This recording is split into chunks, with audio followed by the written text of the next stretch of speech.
Assalamualaikum dan salam sejahtera.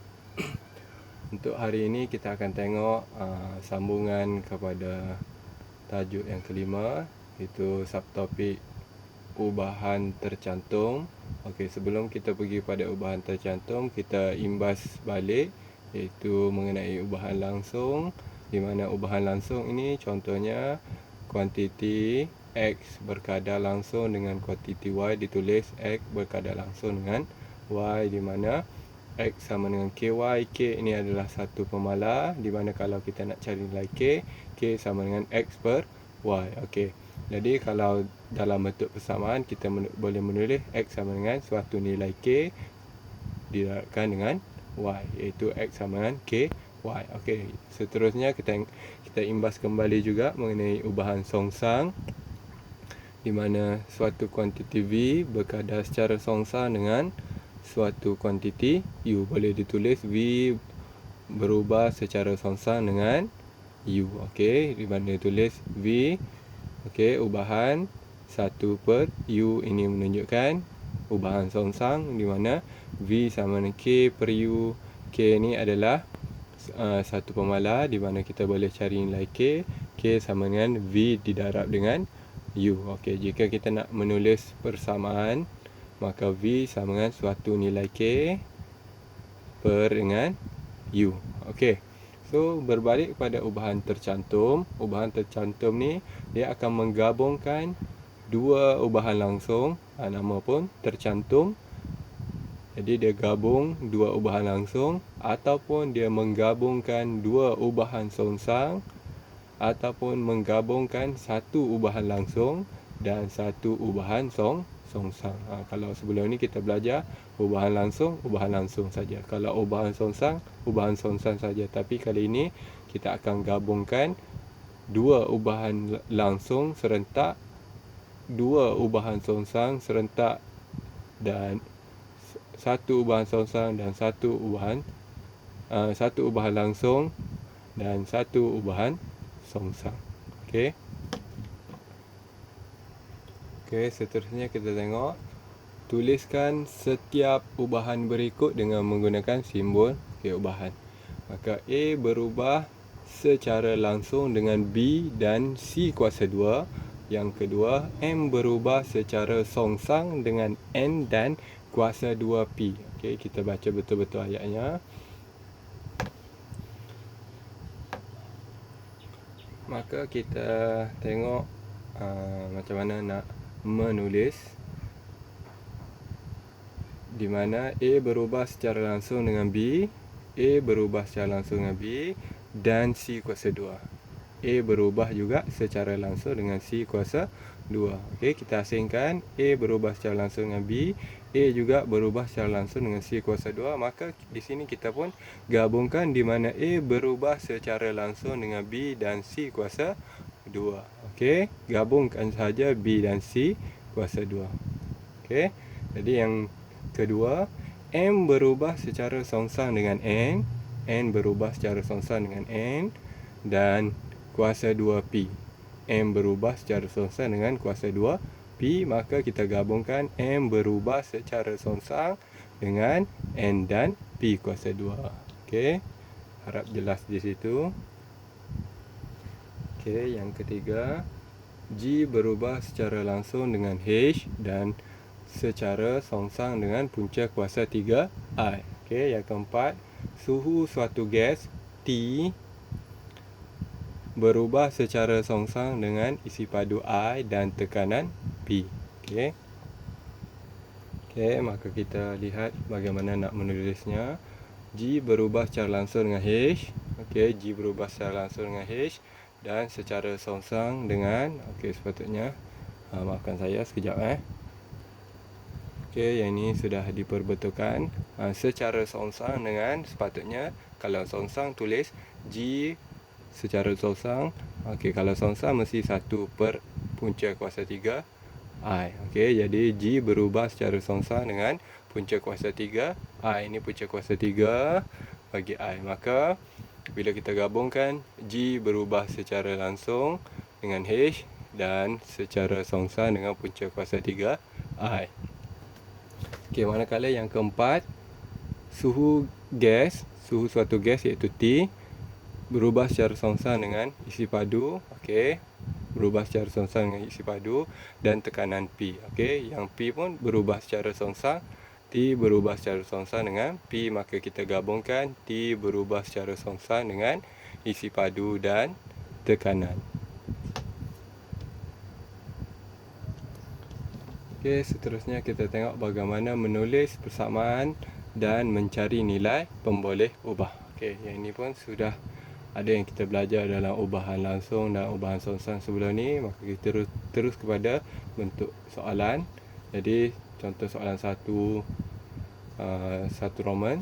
Jadi A berubah secara langsung dengan B dan C kuasa 2. Ini contoh yang tadi.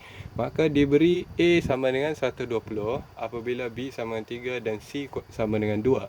Tuliskan persamaan yang menghubungkan A, B dan C. Okey, maka kita perlu cari dahulu nilai pemalar. Okey, dan kita akan tengok cara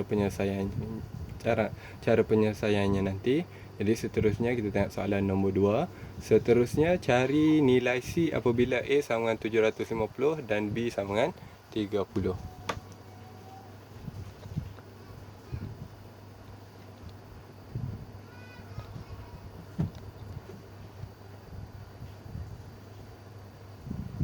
Okey, ulang balik. Seterusnya cari nilai C apabila A sama dengan 750 dan B sama dengan 3. Okey, maka kita tengok jalan penyelesaiannya. Okey, seperti mana yang A berubah secara langsung dengan B dan C kuasa 2, maka A berubah secara langsung B dan C kuasa 2. Maka ingat, bila nak tulis persamaan mesti ada pemalar. Maka A sama dengan K B C kuasa 2. K ini adalah pemalar. Boleh guna apa-apa huruf, jangan guna A, B ataupun C sebab sudah ada di sini. Maka kita letak contohnya K lah. Okey, jadi untuk mencari nilai K, maka tengok garis merah ini, B dengan C kuasa 2 kita akan bawa ke sebelah. Dalam kes ini ke sebelah kiri. K, B dan C kuasa 2 ini kalau kita tengok dia rapat-rapat, maka ini adalah operasi darab. Maka bila kita bawa ke sebelah, dia akan jadi bahagi. Maka K sama dengan A per B kuasa 2 ataupun A bahagi B C kuasa 2. Maka seterusnya gantikan saja A sama dengan 120, B 3, C 2. Semua letak dalam kurungan kuasa 2. Okey. Okey, bila kita letak dalam kurungan untuk membezakan nilai B, nilai C dan kuasa 2, maka 3 2 kuasa 2, 4 3 rak 4 12, maka 120 bahagi 12 dapat 10. Maka jangan lupa tulis persamaan A sama dengan 10 B C kuasa 2. K sama dengan 10 tadi, maka inilah persamaannya. Seterusnya cari nilai C apabila A sama dengan 750 dan B sama dengan 3. Okey, maka A 10 BC kuasa 2 yang tadi kita dapat. Maka untuk mencari nilai C, 10 dan B kita akan bawa ke sebelah. Tengok yang digaris 10 dan B. C kuasa 2 abaikan dahulu, tinggalkan dia di sini dahulu. Maka bila kita bawa ke sebelah, operasi darab jadi bahagi. Maka A bahagi 10 B kuasa A bahagi 10 B ataupun A per 10 B sama dengan C kuasa 2. Maka gantikan nilai A 750, B sama dengan 3, jangan lupa 10 kurungan 3. Okey, untuk membezakan nilai 10 dan B sama dengan C kuasa 2. Maka 10 darab 3, 30, 750 bahagi 3 dapatlah 25. Maka C kuasa 2 ada di sini, kita akan bawa ke sebelah sebab kita hanya mencari nilai C sahaja. Maka bawa sebelah kuasa 2, dia akan jadi punca kuasa 2 bagi 25. Maka dapatlah C sama dengan 5.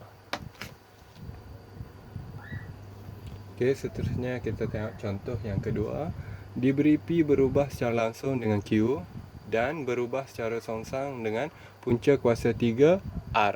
Okey, jika P sama dengan 5 apabila Q sama dengan 10 dan R sama dengan 512, tuliskan persamaan yang menghubungkan P, Q dan R. Dan seterusnya cari nilai cari nilai Q apabila P sama dengan 6 dan R sama dengan 125. Okey. Okey, kita tengok kepada jalan penyelesaiannya. P berubah secara langsung dengan Q, dan P juga berubah secara songsang dengan punca kuasa 3 bagi R. Maka boleh tulis P berubah secara langsung dengan Q dan berubah secara songsang dengan punca kuasa 3R. Maka letakkan nilai satu pemalar, iaitu K. P sama dengan K Q per dengan punca kuasa 3R. Okey, untuk mencari nilai K, maka kita akan kekalkan K berada pada satu tempat, iaitu dia K sahaja. Maka Q dan R akan pergi ke sebelah. Yang contoh ini K berada di sebelah kanan, maka Q dan R kita akan bawa ke sebelah kiri. Okey, jadi kita buat satu persatu. Kita bawa dulu R. Okey, sebab ikut board mas. Okey, bracket of kurungan, bahagi, darab, tambah dan tolak. Okey, tiada kurungan, bahagi dulu kita buat. Jadi bahagi bawa naik ke sebelah jadi darab. Okey, P punca kuasa 3R. Okey, K dan Q ini operasi darab, baru kita bawa ke sebelah jadi bahagi.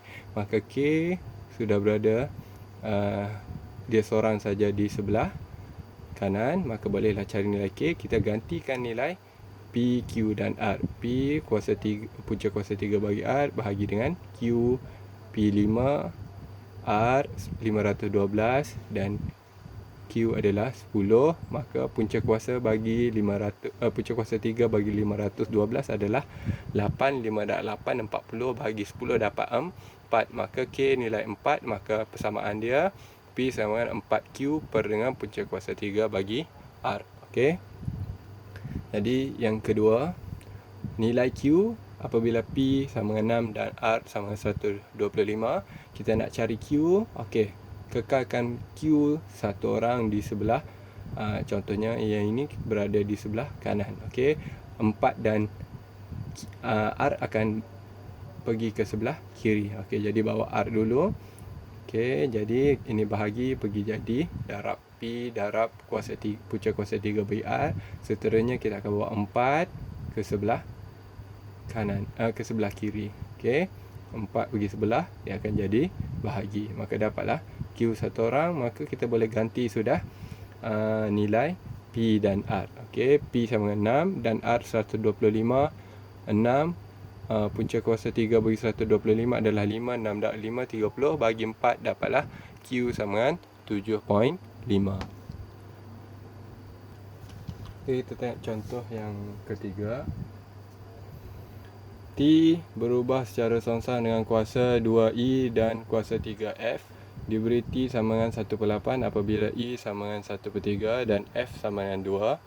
Ungkapkan T dalam sebutan E dan F. Okey, bila dia ungkapkan T dalam sebutan E dan F, maka T sama dengan E dan F. Yang kedua, cari nilai E apabila T sama 1/9 dan F sama dengan 4. Okey, sekarang kita tengok kepada penyelesaiannya. Okey, T ini berubah secara songsang dengan kuasa 2E dan kuasa 3F. Okey, maka bila berubah secara songsang, kita boleh tulis sama ada nak buat satu persatu tadi atau terus gabungkan. Okey, T berubah secara songsang dengan E kuasa 2 dan F kuasa 3. Maka wujudkan satu pemalar, iaitu K. T sama dengan K per dengan E kuasa 2, F kuasa 3.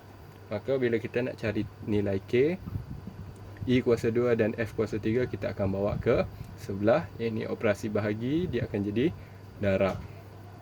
Okey, sepatutnya okey, ada di bawah ni. Okey, T kuasa 2, T darab E kuasa 2, F darab F kuasa 3 sama dengan K. Maka gantikan nilai T. K sama dengan T E kuasa 2, F kuasa 3. Maka T adalah 1/8, E 1/3 dan F adalah 2.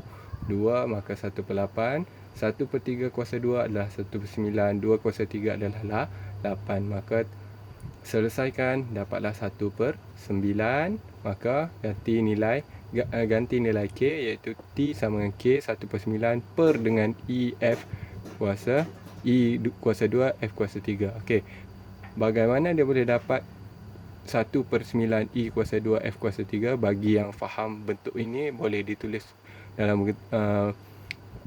bentuk terakhir adalah 1/9. 1/9 E kuasa 2, F kuasa 3 ni boleh ditulis dengan 1/9 darab I kuasa 2 F kuasa 3. Okey, ini caranya.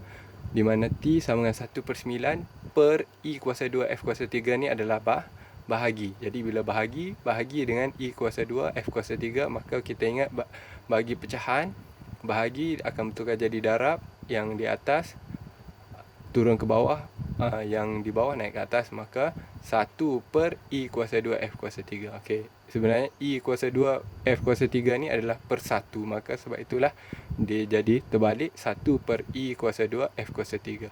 Okey, maka di atas darab atas 1 darab 1 dan 9 darab I kuasa 2 F kuasa 3. Sebab itulah jadi 1/9 I kuasa 2 F kuasa 3. Okey, ini bentuk yang terakhir. Okey, jadi seterusnya kita tengok nombor 2, cari nilai I. Apabila T sama dengan 1/9 dan F sama dengan 4, maka T sama dengan 1/9 I kuasa 2 F kuasa 3. Maka kita bawa naik ke atas semua ini.